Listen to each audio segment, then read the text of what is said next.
The room was already loud when Richard Holt called a meeting to order. 12 people around a table, coffee going cold, everyone already knowing how the vote was going to go. The charity ward had been bleeding money for years, $2.1 million annually, not a single dollar of revenue coming back. It was a liability. Everyone agreed. The numbers didn't lie. Richard gave a short speech about sustainability, about the hospital's future, about making difficult decisions in the interest of long-term growth. Hands were going to go up. The war was going to close. And by Friday, the third floor was going to start a conversion into a private oncology suite that would attract a completely different kind of patient. It was supposed to take 10 minutes. 17 minutes in, Richard's phone buzzed on the table. He glanced at it the way you do when you're in the middle of something important, just enough to see who it was, and decide it could wait. But then he read the first line, and he stopped. He picked the phone up. Read it again. The color left his face in a way that made the woman sitting next to him lean slightly away, as if whatever was happening to him might be contagious. He read it a third time. Then he looked up at 11 people staring at him, and he asked a question that nobody in that room had an answer to. Who is Grace Mensah? Someone opened a laptop. Someone else pulled up the shareholder registry. The room went so quiet you could hear the ventilation system cycling through its hum. And then the junior administrator who worked the third floor front desk, the one who had been sitting closest to the door, the one who had been in that building long enough to know every face on every floor. She looked up from the screen very slowly and said the only thing there was to say, "That's our cleaner.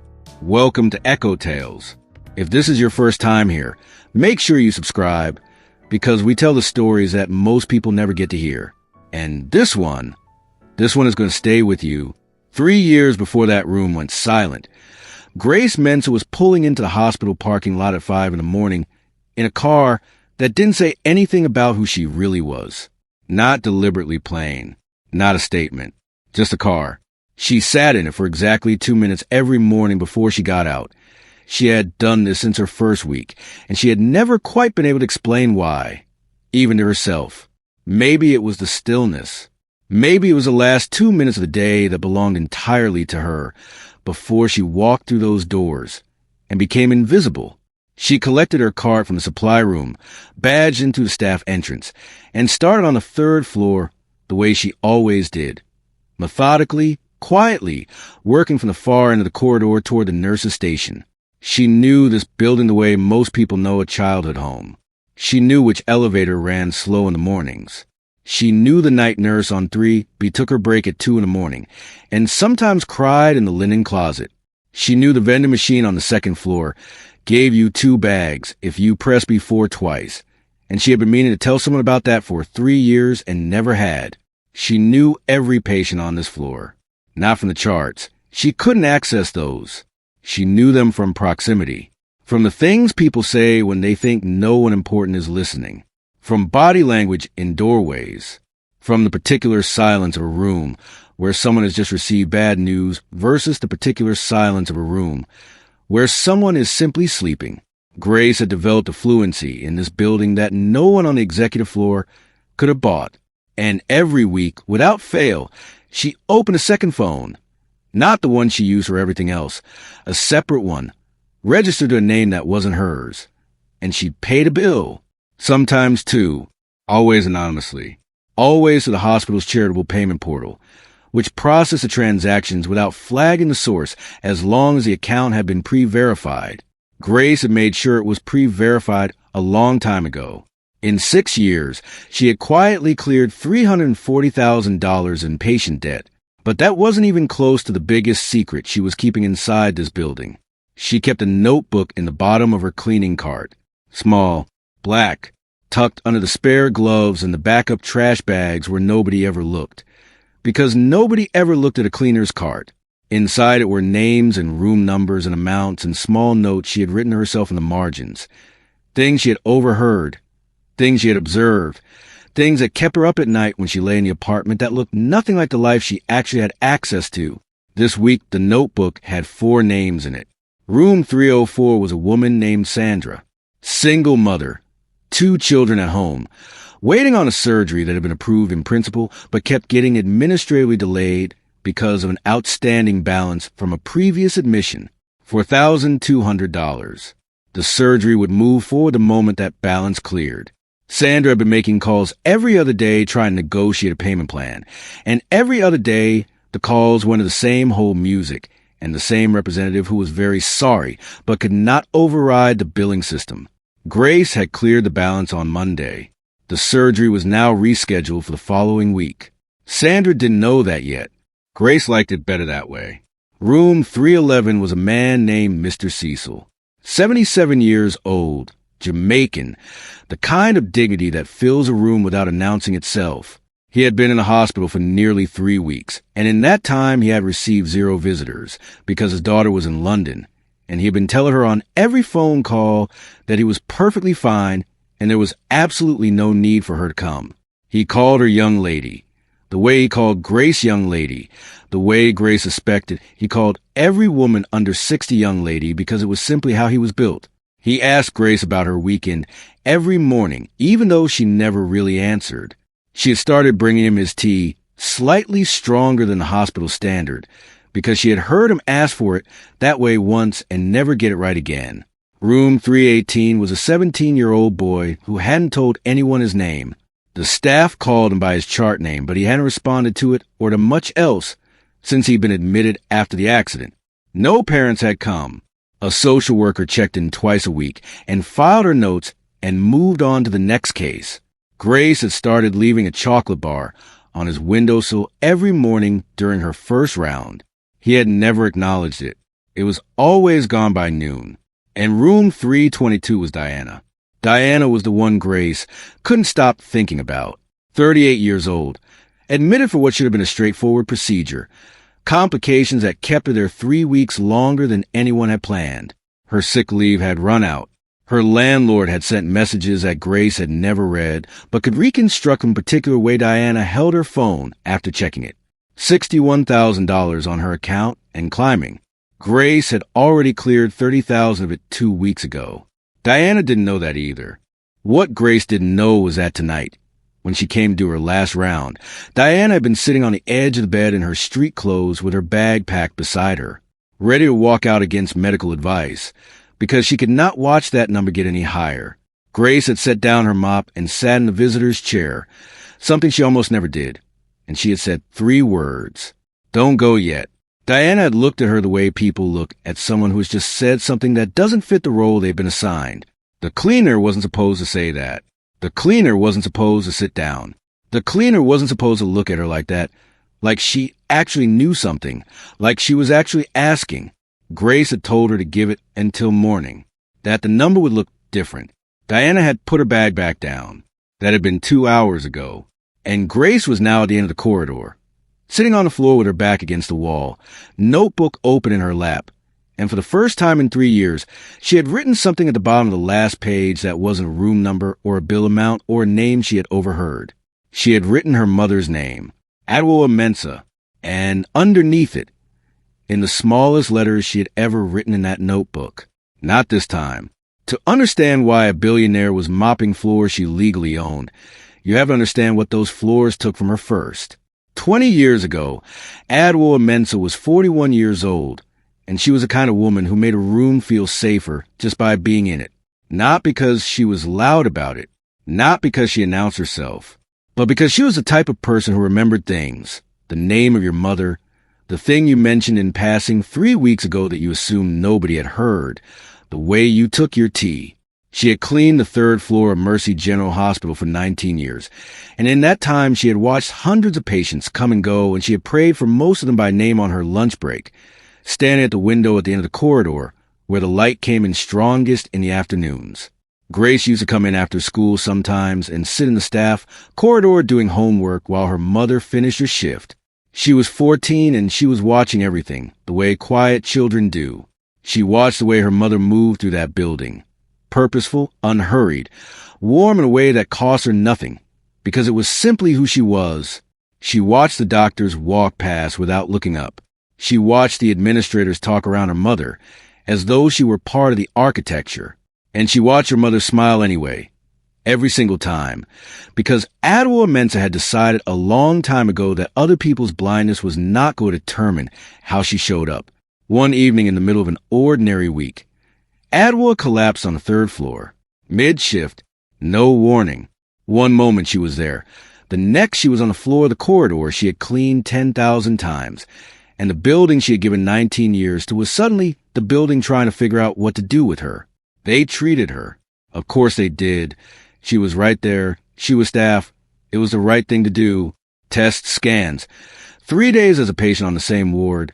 She had always worked. The diagnosis was manageable. The doctors were reassuring. Adwoa was going to be fine. Then the bill arrived. $34,000. They had $400 in their account.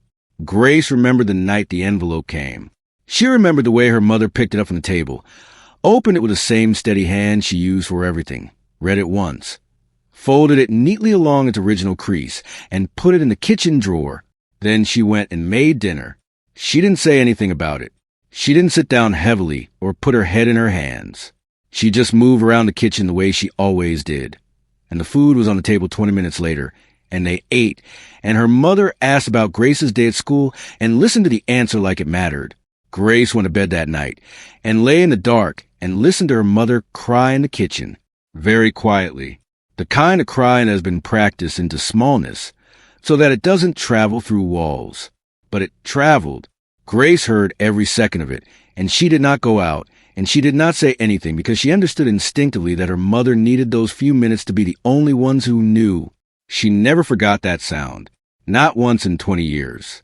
There was a man in the room next to Adwoa's during her admission. He was elderly, and he was a kind of quiet that reads as contentment rather than absence. He had flowers on his windowsill that nobody had brought him. He bought them himself in the hospital gift shop because he said a room without flowers felt like giving up, and he was not, under any circumstances, giving up. His name was Mr. Hargrove, and he was in that bed because his heart had decided to have a conversation with him that he hadn't been prepared for, and now he was listening. He heard the phone call through the wall. This was 20 years ago, before everyone carried a mobile, and Adwoa had used a payphone in the corridor outside her room to call someone. Grace never found out who, and explained in a voice that was trying very hard to stay level that she couldn't make the payment, that she needed more time, that she was sorry to be asking, that she was very sorry. Mr. Hargrove didn't say anything to her. He didn't offer anything in the moment, didn't make a transaction, didn't walk out into the corridor and present himself as a solution. He just heard it. And 2 days later, when he was discharged, he stopped at the billing desk on his way out and had a quiet conversation with the woman behind the counter that lasted about 4 minutes. 3 weeks after Adwoa came home, a notice arrived in the mail. 0 balance. Settled by anonymous donor. Adwoa called the billing department 4 times trying to find out who. They told her they couldn't share that information. She went to the hospital in person once and asked at the front desk, and they were very kind and very firm and gave her nothing. She never found out. She lit a candle at church the following Sunday for whoever it was, and she carried that gratitude for the rest of her life like something precious that had no place to be returned to. She passed it to Grace the way you pass something precious when you don't know you're doing it, through the way she talked about it, through the way she never stopped wondering, through the way she said once, folding laundry on a Thursday evening, that she hoped wherever that person was they knew that somebody was still thinking about them. Grace was 16 when she heard that. She was 31 when she finally understood that it had been steering her entire life. Because Adwoa never fully recovered, not from the illness. The illness was manageable. The doctors had been right about that. What Adwoa didn't recover from was the 3 jobs. The years of trying to rebuild what the bill had taken before Mr. Hargrove's kindness arrived, and what it had taken even after. The lost savings, the borrowed money, the interest on the borrowed money, the compounding weight of a single medical event on a life that had no margin for one. She worked herself back to stable, and then she kept working because stable didn't feel safe enough yet. And by the time Grace was old enough to push back on it, Adwoa had already been doing it for too long. She died 2 years after the collapse. She was 41 years old. She was still an employee of Mercy General Hospital when she died. Her final pay stub listed 19 years of service and a weekly wage that had increased 4 times in that period, never once by more than 3%. Grace was 14 when her mother got sick and 16 when she buried her, and she stood at that grave and felt something settle in her chest that wasn't grief exactly. Grief was there. Grief was enormous. Grief was going to take years. But underneath it, something else was settling. Something quieter and more deliberate. Something that felt less like an emotion and more like a decision. She didn't know yet what she was going to do. She just knew she was going to do something. Grace was not the kind of brilliant that got celebrated. She didn't go to the right school or know the right people or have anyone writing her letters of recommendation from a place of genuine connection. What she had was a quality of attention that bordered on obsessive. She noticed everything, retained everything, and had an instinctive feel for patterns that most people had to be taught to see and some people never learned at all. She won a partial scholarship to study finance, worked 2 jobs to cover the rest, showed up every day to a program that was not built for someone who looked like her or came from where she came from, and she outperformed it anyway, not loudly, not in a way that made enemies, just steadily and completely, the way water finds its level. She graduated top of her class into a firm that paid her less than the men beside her and promoted them faster, and asked her, twice in her first 3 years, to take on additional responsibilities that were not reflected in her title or her salary, because she was so good at them and the firm needed someone reliable to absorb them. She said yes both times. She was learning. She was watching. She was building a picture of exactly how money moved, and exactly where power actually sat, and exactly which decisions got made in which rooms by which people and why. At 26, she identified a biotech startup that the firm's senior analysts had reviewed and dismissed as too speculative. She spent 4 months reading everything she could find about it in her own time. Research papers, patent filings, competitor analyses, interviewed transcripts with the founders, clinical trial data. She taught herself enough biology to interpret. She ran the numbers 17 different ways. Every time she ran them, she got the same answer. She put in $11,000. Every dollar she had saved in 3 years of working. She told no one. She did not check the account obsessively. She checked it once a month, noted the figure, and went back to work. She had already made her decision. The checking was just record keeping. 3 years later, $11,000 had become $43 million. She was sitting in her car in the parking garage of the firm when she opened the account and saw the number. She sat there for a long time. She didn't call anyone. There was no one to call who would understand what this moment actually was. It wasn't just a number. It was the answer to a question she had been carrying for 12 years. It was a thing that meant she could finally do the thing she had decided to do standing at a grave when she was 16 years old and didn't yet know how. She drove home. She sat at her kitchen table. She opened a notebook, small, black, the first of what would become several, and she wrote one line at the top of the first page. By the hospital. It took her 2 years to do it cleanly.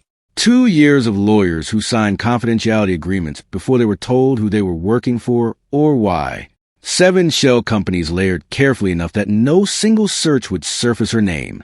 A acquisition structure that gave her majority ownership, 51%, while allowing the existing board to continue operating under the impression that their new majority shareholder was a private equity entity that preferred a hands-off approach for the time being. The board was notified. They were not concerned. Private equity buying into hospital systems was not unusual.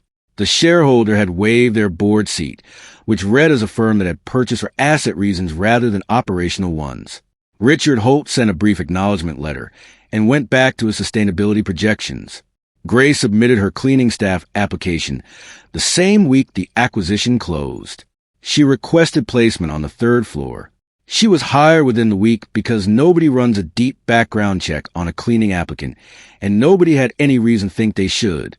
On her first morning, she walked through the staff entrance at 5 a.m. with a cart and a badge, and she stood for a moment in the corridor of the 3rd floor.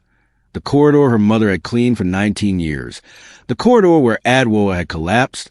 The corridor where a 14-year-old girl had sat on the floor doing homework and watched her mother move through a building that never once looked back at her. Grace stood there and breathed it in. Then she started cleaning. She was 31 years old. She owned 51% of the building, and she had no intention of telling anyone. Not yet, not until she understood exactly what needed to be fixed and exactly how to fix it in a way that would hold. She had been patient for 12 years. She could be patient a little longer. 3 years is a long time to watch something from the inside. 3 years of knowing exactly who owned the building, and exactly who was running it into ground, and exactly what was costing people on the third floor, who had no idea any of that was happening above their heads. Grace had been patient because patience was strategic. Because you don't walk into a boardroom with feelings. You walk in with evidence. And 3 years inside that building had given her more evidence than she would ever need. But evidence doesn't stop a vote. Thursday was 4 days away, and Grace had 4 days to decide whether she was going to keep being invisible or whether she was going to become the thing she had spent 3 years quietly preparing to become. She had the legal structure. She had the shareholder agreement. She had a lawyer on retainer who had been waiting for exactly this moment with the patience of someone being paid very well to wait. All Grace had to do was make one call, and Richard Holt's entire project would be stopped before it started. She hadn't made the call yet, because she kept thinking about the 4 names in the notebook. Sandra had been in room 304 for 11 days when Grace first wrote her name down. She was 36 years old, and she had the particular exhaustion of someone managing too many things simultaneously with not enough of anything. Not enough sleep, not enough money, not enough hours, not enough margin for something like this to happen. 2 kids at home with her sister, a job that was holding her position, but only just, and a surgery that everyone agreed needed to happen, but that kept not happening because of a billing gap that nobody on the administrative side seemed to be able to resolve with any urgency. $4,200. That was the number between Sandra and the surgery that was going to let her go home to her children. Grace had found out about the billing gap the way she found out about most things, by being in a room when a conversation happened that assumed she wasn't really there. A nurse and an administrator talking in the corridor outside Sandra's room, voices low, but not low enough, going back and forth about the insurance processing timeline and the outstanding balance, and the system not being able to move forward until both issues were resolved, and neither of them having the authority to override either. Grace had finished cleaning the room across the hall, wheeled her cart to the supply station, and opened her second phone. The $4,200 cleared that afternoon. Nobody called Sandra to tell her. The system updated overnight, and when the billing department opened in the morning, they saw the balance was 0 and processed the surgery approval. And by Tuesday, Sandra had a date. She found out from her nurse, who told her with genuine warmth, and Sandra sat with it for a moment before she started crying. Not loudly, not dramatically, just quietly and completely, the way you cry when something you've been bracing against finally gives way. Grace was in the corridor when it happened. She heard it through the door, and she kept moving because that was the arrangement she had made with herself. She paid the bills, and she didn't stay for the relief, because staying for the relief would have made it about her, and it was never supposed to be about her. She marked Sandra's name in the notebook with a small check mark and moved on to the next room. Mr. Cecil had been in room 311 for 18 days, and he had perfected, over the course of those 18 days, the art of being visibly fine. He sat up straight. He engaged with the nursing staff with warmth and a dry humor that had made him a quiet favorite on the floor. He ate what was put in front of him. He did the exercises a physiotherapist gave him with the diligence of a man who had decided that compliance was the fastest route to discharge, and discharge was the fastest route back to the life he was trying to protect. The life he was trying to protect was a simple one. His apartment, his routines, his phone calls with his daughter in London every Sunday evening at 7. He had not told her how long he had been in the hospital. He had not told her about the diagnosis upgrade from the previous Tuesday, which had moved the situation from manageable to something requiring a more careful conversation than he was ready to have on a Sunday call. He had not told her that some mornings he woke up and lay in the hospital bed and thought about her as a child, the particular way she laughed, the way she used to fall asleep in the car on long drives with her head at an impossible angle, and that this was both a comfort and an ache he couldn't quite separate. He called her young lady. He called Grace young lady. He asked about her weekend with the genuine interest of a man who understood that small questions were how you showed people they existed to you. Grace had been bringing him his tea slightly stronger than hospital standard since the 3rd morning. He had never commented on it, but she had noticed a difference in how he held the cup, slightly more settled, slightly less like he was making do. On the morning of the Monday before Thursday, she came into room 311 and found him at the small table by the window, trying to write a letter. His handwriting had always been precise. She had seen his signature on forms, seen the birthday card on his windowsill that he had written himself. But today his hand was moving slowly, and the lines were drifting, and he stopped twice and looked at what he'd written and started again. His vision. She had been watching it worsen for 2 weeks. His prescription needed updating, and it kept getting deprioritized because there were always more urgent things, and Mr. Cecil never complained, and the people who never complained were always the easiest ones to defer. She set down her cloth and asked if he'd like some help. He looked up at her, and there was a beat, a small recalibration, the kind that happens when someone steps outside the role you've assigned them. And then he said yes. "Thank you, young lady, if it wasn't too much trouble." She sat in the visitor's chair, and he dictated and she wrote. It was a letter to his daughter. He told her he was doing well. He told her the staff were wonderful, which was true. He told her not to worry, which was a thing he always told her and which his daughter had told Grace, in a phone call Grace hadn't made yet, but was already planning, was a sentence that always made her worry most. He did not mention the Tuesday diagnosis. He asked after his daughter's job, her flat, the friend whose name he always remembered. He said he was looking forward to her next visit, when she could manage it, no rush, whenever suited her. When Grace finished writing, she folded the letter along its edges and handed it to him. He held it for a moment without looking at it. Then he said, very quietly, in the way that people say the true thing when they've run out of energy to say the other thing. "She's going to find out eventually. I just want her to have a little more time before she has to be scared." Grace didn't say anything. There was nothing to say that wouldn't diminish it. She nodded once and picked up her cloth and moved back toward the door. And in the corridor, she stood still for longer than she usually allowed herself, because some things needed a moment before you could carry them properly. She made a note in the notebook to call the optometry department in the morning about Mr. Cecil's prescription. And she made another note underneath it that she was going to have to make a different call before the end of the week. The kind his daughter needed to receive, and the kind Mr. Cecil needed someone else to make for him, because he was never going to make it himself. The chocolate bar was gone again. Grace noticed it on her first round. The windowsill in room 318 was empty the way it was every morning by the time she came through on her second pass, which meant Marcus had taken it sometime between 6 and 8, which meant he was awake early, which was new. For the first 2 weeks, he had barely moved. He had lain in that bed with the stillness of someone who had decided, consciously or not, that being still was the safest available option. She didn't know much about him beyond what proximity had assembled. 17. The accident had been bad enough to keep him here for going on 3 weeks. No parents had appeared. The social worker came Tuesdays and Fridays, efficient and overextended, her visits clocking in at around 20 minutes before she moved to the next case on a list that was clearly too long. Marcus had not responded to much that Grace had observed.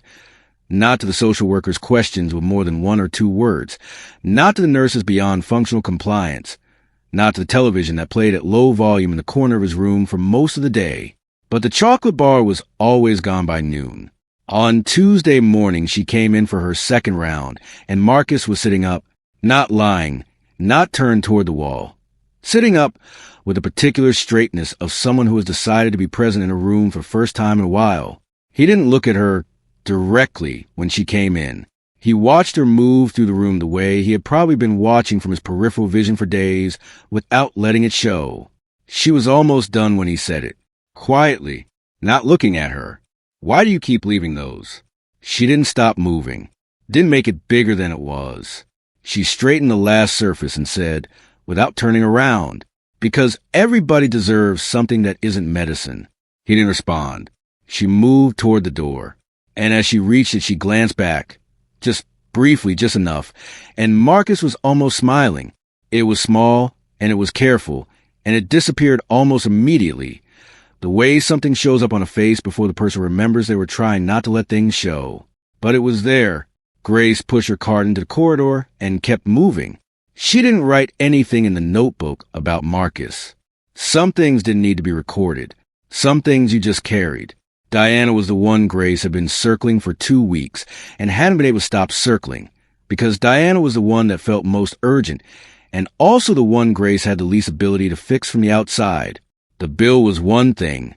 She had already cleared $30,061, and she could clear the rest in a single transaction if she needed to, and she might need to. But the bill wasn't really the problem with Diana. The problem with Diana was that she had been alone in this for so long that she had stopped believing anyone was in it with her. She was 38, and she had come in for a procedure that was supposed to take 2 days and had now taken 23. And in those 23 days, her sick leave had run out, and her landlord had sent 3 messages, and her sister called every day, and Diana answered every call and told her sister she was fine. She was managing. It was all going to be okay, in a voice that clearly believed none of those things, but was committed performing all of them. Grace had watched this pattern build the way you watch a structure develop a crack. First barely visible, then impossible to ignore. Diana had a way of looking at her phone after certain calls that was different from how she looked at it before. A slight compression, a moment of held breath, a quick reassembly of the face before she put the phone down and looked at the middle distance and did the thing that people do when they are doing arithmetic that is no good answer. The night before Thursday, Grace came in for her final round at 11, and Diana was sitting on the edge of the bed in her street clothes with her bag on the floor beside her, partially packed, the zip halfway across. She was staring at a printout of her account balance. Not the full bill, just the current number. Grace could see it from the doorway. $63,412. It had gone up again. It always went up. That was the thing about hospital bills. They were not static objects you could brace against. They were living things that grew while you were trying to figure out how to stop them. And at a certain point, the growing became more terrifying in the illness that had caused them. Diana had made a decision. Grace could see it in the bag, in the clothes, in the way she was sitting. On the edge, not in the middle, already pointed toward the door. She was going to self-discharge. She was going to walk out tonight against medical advice because the alternative was watching that number climb to a place she could never come back from. Grace set her mop against the wall. She walked into the room. She sat down in the visitor's chair, not on the edge of it the way you sit when you're about to leave, but properly, the way you sit when you're staying, and she waited until Diana looked at her. Then she said, "Don't go yet." Diana's face did something complicated, because the cleaner wasn't supposed to be in the chair. The cleaner wasn't supposed to be looking at her like that, like she actually understood the specific weight of what Diana was carrying, like she had done the same arithmetic and come to a different conclusion, and was now, quietly and without any fanfare, asking Diana to trust that conclusion. Grace told her to give it until the morning, that the number on that page was going to look different. Diana stared at her for a long time. Then she reached down and pulled the zip the rest of the way across the bag, not packing it back up, just closing it, putting it aside. "Not tonight." "Okay," she said. "Just that." "Okay." Grace nodded. She picked up her mop. She finished the room. She pushed her cart back into the corridor and walked into the hall and sat down on the floor with her back against the wall and the notebook in her lap. She looked at the 4 names: Sandra, Mr. Cecil, Marcus, Diana, and then she looked at the name underneath them all, the one she had written last night in the smallest letters she had ever put in this notebook, Adwoa Mensah, and underneath it, "Not this time." She closed the notebook. She looked at the ceiling of the corridor her mother had cleaned for 19 years. And then she picked up her second phone and opened a contact saved only as L, her lead attorney, the one who had been waiting for this moment with the patience of someone who understood exactly what was at stake and exactly how long things like this had to be held before they were ready. She typed 4 words. "It's time. Send it." She pressed send. She sat there for another minute in the quiet corridor. Then she got up, collected her cart, and finished her round. Thursday was 9 hours away. The meeting had been running for 17 minutes when Richard Holt's phone buzzed. He had been mid-sentence. Something about conversion timelines, about the private oncology suite, about the kind of patient they were going to be able to attract once the 3rd floor was repositioned. And he glanced at the phone the way you do when you're in the middle of something important and you want to confirm it can wait. He read the first line. He stopped talking. He picked the phone up with both hands and read it again from the beginning. Slowly, the way you read something when the words are making sense individually, but not yet in the order they've arrived in. He read it a 3rd time. The room had gone quiet around him. 11 people watching a man's face do something that faces don't usually do in boardrooms, drain visibly of whatever had been holding it in its normal configuration. The woman sitting to his left shifted almost imperceptibly away from him. The man across it, Richard looked up. He looked at 11 people who were looking back at him, and he asked a question in a voice that had lost most of its earlier authority. Who is Grace Mensah? Nobody answered. Not because they were withholding, because none of them knew. The name meant nothing to any of the 11 people sitting in that room. It produced no recognition, no association, no memory of a meeting or a document or a conversation. It was a name that had never appeared on any agenda, any report, any email chain that any of them had been copied on. Someone opened a laptop. Someone else said, "Pull up the shareholder registry." The laptop was turned so the screen faced the center of the table, and a name was typed into the search field, and the results came back in under 2 seconds. Mercy General Hospital, majority shareholder, 51%. Grace A. Mensah. The room absorbed this in silence. Not the silence of people who have nothing to say, but the silence of people whose capacity to say anything has temporarily stopped working. Because 51% was not a passive investment. 51% was control. 51% meant that every decision this board had made or was about to make existed entirely at the discretion of a person whose name not one of them had ever heard spoken in this building. The junior administrator, who worked the third-floor front desk, had been sitting closest to the door for the duration of the meeting. She had been in this building for 6 years. She knew every face on every floor the way you know the faces of people you pass every day without ever having a reason to learn their names. She looked up from the shareholder registry on the screen, and she said the only thing that was left to say, "That's our cleaner." Grace did not change out of her uniform. She had thought about this moment, not obsessively, not in a way that consumed her, but deliberately, the way she thought about most things that mattered. She had considered what she would wear. She had considered whether she would send her attorney in first to establish the legal framework before she appeared. She had considered whether to call the meeting herself, on her own terms, in her own time, rather than responding to theirs. In the end, she had decided she was going to walk into that room exactly as she was, because the uniform was not incidental. The uniform was the entire point. The uniform was the thing that had made her invisible for 3 years, and the thing that had given her 3 years of information that no one in that boardroom had access to. And she was not going to take it off before she walked through that door, as if it were something to be ashamed of. Her mother had worn a uniform in this building for 19 years. Grace was going to wear hers into the room that had never once considered either of them worth looking at. She walked in. 12 people looked at her. Some of them she recognized from the corridors. The ones who had passed her cart without breaking stride. The ones who had spoken around her without addressing her. The ones who had looked through her the way you look through something that registers as furniture rather than person. She recognized all of them. None of them had ever had a reason to register her face. She sat at the head of the table. She placed 2 things in front of her. The small black notebook, closed, and a single piece of paper, a pay stub, old enough that the paper had softened at the folds, printed on a format the hospital hadn't used in over a decade. 19 years of service. A name at the top. A weekly wage that had been adjusted 4 times in that period, never by more than 3%. The last date of employment. Adwoa Mensah. Grace let the room sit with those 2 objects for a moment. Nobody spoke. Nobody was going to speak. She had not sat down in a way that invited interruption, and the room understood this without being told. Then she began. She did not raise her voice. She did not perform. She did not arrive at this with the energy of someone who has been waiting to explode. She arrived with the energy of someone who has been waiting to be precise. There is a difference, and the room felt it immediately. She told them where she came from. She told them about Adwoa, not as a symbol, not as an abstraction, but as a specific woman who had cleaned the 3rd floor of this building for 19 years and collapsed on it one evening and received a bill that restructured the rest of her short life. She told them about sitting at a kitchen table with $400 and a $34,000 piece of paper.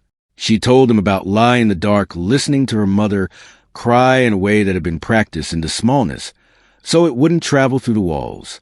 She told them about Mr. Hargrove, about a 0 balance and a stamped notice, and a woman who lit a candle at church For a stranger, she never got to thank. She told him what that act had meant. Not sentimentally, but structurally, the way a single decision could become the load-bearing wall of someone else's entire architecture. She told him about $11,000 in a biotech company that the people in rooms like this one had dismissed without finishing the analysis.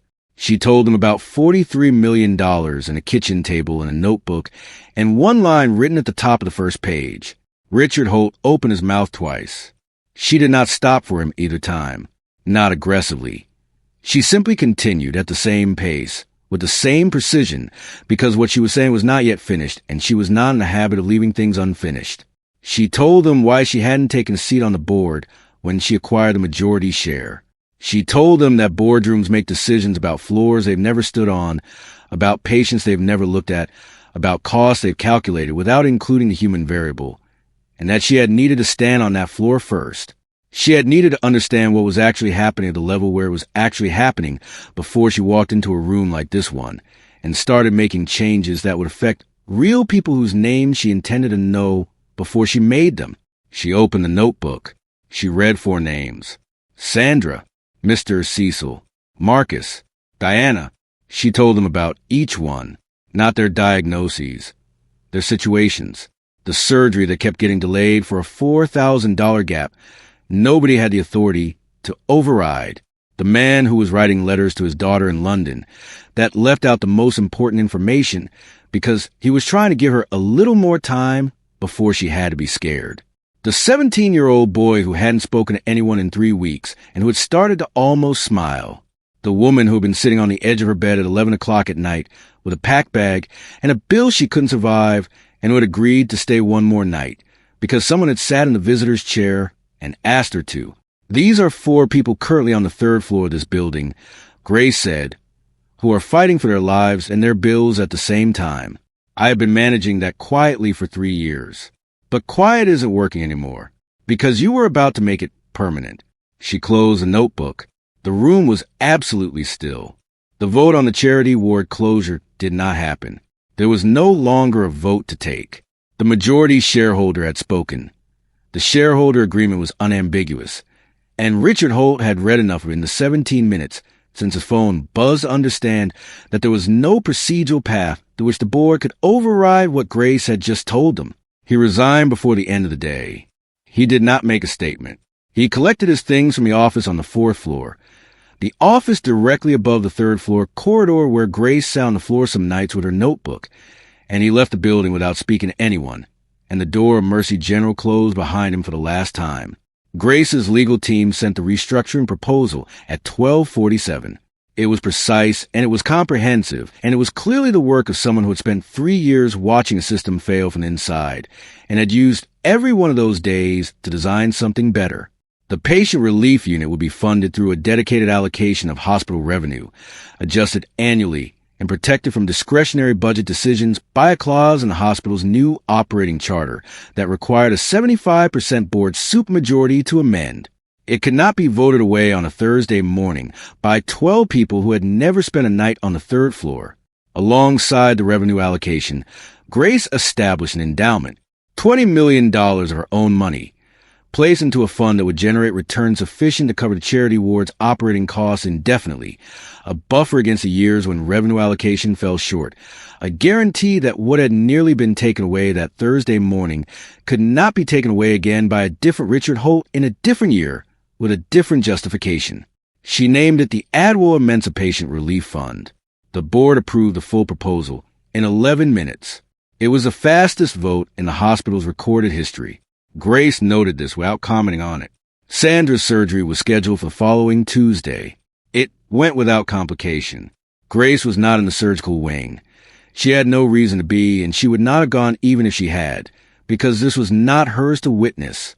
But she was in the corridor outside the recovery area when Sandra was brought through, still under the tail end of the anesthesia, and she watched from a distance as Sandra's sister, who had brought the children, both of them in school uniforms because she had picked them up early and driven directly to the hospital without stopping home first, watched the doors and then saw them open, and then did the thing that people do when something they've been bracing against finally resolves in the right direction. Sandra came around slowly. The children were quiet in the way children are quiet when the situation is bigger than they have words for, but they understand it matters. Her son, who was maybe 8, reached out and held his mother's hand while she was still barely awake, and held it with a steadiness that was startling in someone so small. Grace watched from the end of the corridor. She did not go closer. Mr. Cecil's daughter arrived on a Thursday, 3 days after the board meeting. For days after Grace had made the call, she had been composing in her head for 2 weeks. Through the hospital chaplain, carefully, with enough information to communicate urgency and enough restraint to protect what Mr. Cecil had been trying to protect. His daughter had booked a flight within the hour. Grace was on the 3rd floor when she arrived.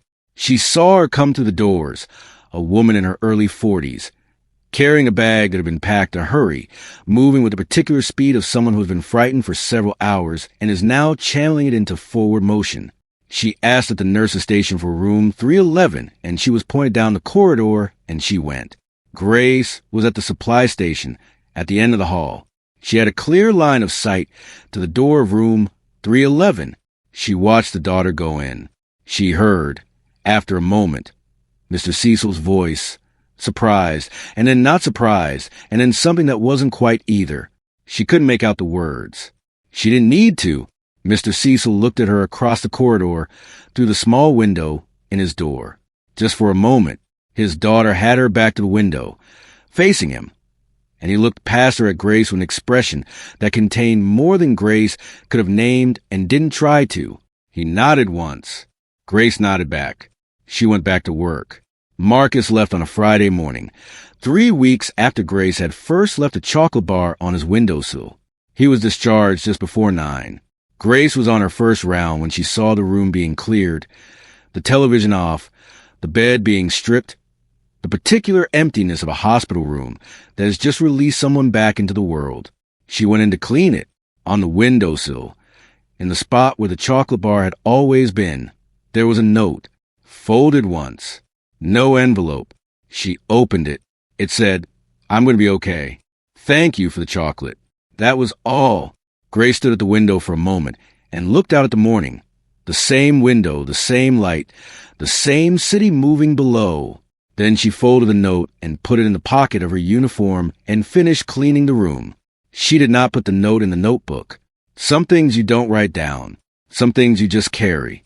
Diana received her final bill on a Monday. The balance read 0. Attached to it was a letter from the hospital's new patient advocacy office, a department Grace had established and staffed in her first week of official leadership, dedicated specifically to the gap between what the billing system did and what patients actually needed someone to do for them. The letter was brief and it was warm, and it said what it needed to say without making Diana feel like a case number. It said that her account had been settled through the hospital's patient relief fund. It said that she should focus on her recovery. It said that if she had questions or needed support with anything related to her discharge, there was a name and a direct number at the bottom of the page, and that person was there specifically for her. Diana sat with the letter for a long time. She read it twice. She looked at the 0 balance for a while longer than that. Then she picked up her phone, and she called her sister. Her sister answered on the second ring, and asked immediately, the way she always asked, how Diana was doing. Was she okay? Was everything all right? And Diana opened her mouth to say what she always said, the thing she'd been saying for 23 days, the fine, the managing, that it's all going to be okay, delivered in the voice that didn't believe any of it. She stopped. She took a breath. And then for the first time in 23 days, she told her sister the truth. Not all of it. Not yet. Not on a phone call. Some of it needed to be said in person. But enough. Enough to stop performing. Enough to let her sister in. Enough to say the real thing instead of the version she had been constructing to protect everyone around her from the weight she had been carrying entirely alone. Her sister was quiet for a moment on the other end. Then she said, "I'm coming. I'll be there tomorrow. Don't argue with me." Diana laughed. It was small, and it was tired, and it was completely real. "Okay," she said. "Okay." 1 month after the board meeting, Grace walked into Mercy General at 5 in the morning, not in gray, her own clothes, a bag over her shoulder. She had an office on the 4th floor now with her name on the door, not a plaque, just a printed card slotted into the holder. because she had been asked what she wanted on the door, and she had said just the name, nothing else. But she took the long way up. She walked the third floor the way she had walked it every morning for 3 years. Slowly, past every door, every name. She didn't have her cart. She didn't have her notebook. She just walked it the way you walk through a place that has changed you, taking it in one more time with the full knowledge of what it is and what it cost and what it's going to become. She stopped at the window at the end of the corridor, the same window her mother had stood at on her lunch break for 19 years. The same light coming in at the same angle, falling across the same floor that had been cleaned by Admiral Mensah's hands, and then, 20 years later, by her daughters. Grace stood there for a while. She thought about her mother, not with grief. Grief had had its years. Grief had done its work. She thought about her with something quieter, something that felt like conversation, like standing somewhere that person used to stand and feeling, not their absence, but their presence, the trace of someone in a place they loved, still there in particular quality of the light. She thought about Sanders' son holding his mother's hand in the recovery corridor. She thought about Mr. Cecil's face through the window of room 311. She thought about a folded note on a windowsill. She thought about Diana saying, okay, and meaning it for the first time. Then she straightened. She picked up her bag.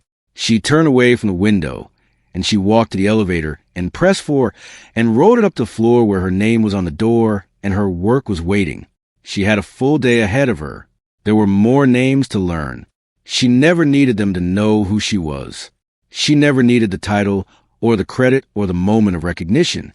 She needed Sandra to get the surgery. She needed Mr. Cecil's daughter to get on a plane. She needed a 17-year-old boy to know that somebody saw him. She needed Diana to call her sister and mean it.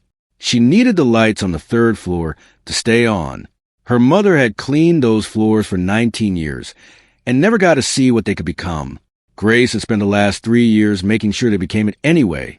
Quietly, invisibly, from the inside, the way all the most important work gets done. That's what legacy looks like. Not the name on the building, not the endowment or the board approval, or the headline that never got written. The people who walked out of those doors, the ones who went home. That's what she came back for. That's what she built. That's what her mother, standing at that window every lunch break for 19 years, praying for people she would never see again, had already started. Grace just finished it. If this story moves something in you, share it with someone who needs to hear it today. And if you've ever been helped by someone who never told you it was them, someone who showed up quietly without needing the credit, without staying for thank you, tell me about them in the comments. Those are the people this channel exists for. Those are the people this story is about. I'll see you in the next one.